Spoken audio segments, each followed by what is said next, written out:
കടിയേറ്റ യുവാവ് മരിച്ചു. പാലക്കാട് പറക്കുന്ന മന്നത്താണ് സംഭവം. 21 വയസ്സുള്ള സനൂപാണ് മരിച്ചത്.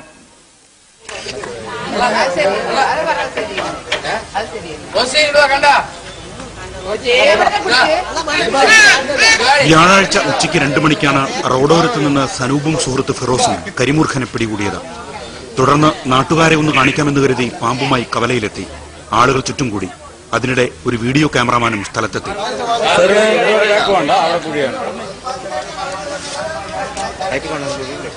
ആവേശം മൂത്ത് രണ്ടുപേരും പാമ്പിനെ കയ്യിൽ പിടിച്ച് ക്യാമറയ്ക്ക് പോസ്റ്റ് ചെയ്തു. കൂടി നിന്നവർ ഹർഷാരവം മുഴക്കി. പക്ഷേ ഒരു നിമിഷത്തിനുള്ളിൽ എല്ലാം തകിടം മറിഞ്ഞു. പാമ്പ് സനൂപിന്റെ കഴുത്തിലും ഫിറോസിന്റെ കയ്യിലും കടിച്ചു. നാട്ടുകാർ ചിതറിയോടി. പിന്നെ കേട്ടത് നിലവിളികൾ.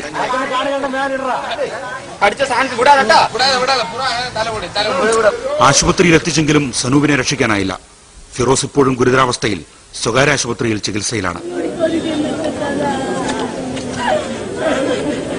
മനോരമ ന്യൂസ്, പാലക്കാട്. കായിക വാർത്തകളിലേക്ക്.